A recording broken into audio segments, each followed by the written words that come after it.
ظلم یہ ہے امام احمد رضا کے خلاف جو پروپیگنڈا ہو رہا ہے، وہ یہ کرتے ہیں کہ جناب کافر کہہ دیا، کافر کہہ دیا۔ ارے جو ابو جہل تھا تو اس کو کافر نہ کہتا تو کیا امام کہتے؟ کہا جاتا ہے امام احمد رضا نے جناب مشین چلائی ہے کفر کی۔ میں پوچھتا ہوں کہ جو یہ کہے کہ خاتم النبیین کا معنی آخری نبی نہیں، حضور کے بعد نبی آ سکتا ہے، اس کو کیا کہیں گے آپ؟ بولیے کیا کہیں گے آپ؟ یہی تو امام احمد رضا نے کیا ہے۔ کہتے جی کہ بریلویوں کا کون کون سا عقیدہ شرک والا ہے؟ پہلے مجھے یہ بتاؤ ان کا کون کون سا عقیدہ توحید والا ہے؟ تم بتا دو شرک والا، میں بتا دیتا ہوں۔ اگر قبروں پہ سجدہ کرنا یہ توحید والا عقیدہ ہے، قبروں پہ طواف کرنا یہ توحید والا عقیدہ ہے، ہر سال بزرگوں کا عرس منانا، عرس جانتے ہو کیا ہوتا ہے؟ عرس ہوتا ہے شادی، یعنی اللہ سے ہر سال شادی کراتے ہیں۔ اسی لیے بزرگ فوت ہو جائیں یہ نہیں کہتے کہ مر گئے، کہتے ہیں کہ سال فرما کے وہ تو اللہ سے مل گئے نا، پھر اگلے سال ان کا عرس ہوگا۔ کوئی ایک مصیبت ہو تو میں بتاؤں۔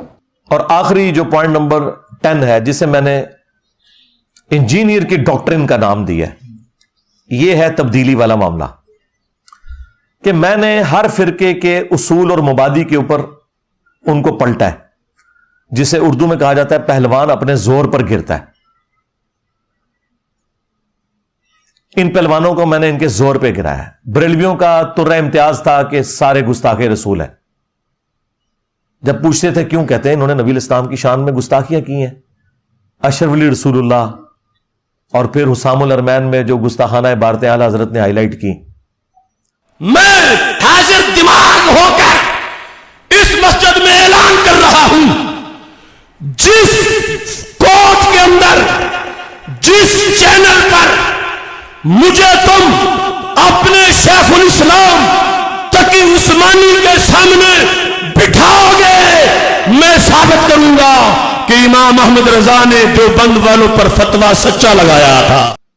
تو میں نے کہا کہ پھر اب قائم رہنا ہے، اور اس وقت تو جوش میں آ کے یہ کہہ دیتے ہیں جی وہ ساڈا بھی کوئی گستاخ ہو ایسے انہوں نہیں چھٹا گے جی۔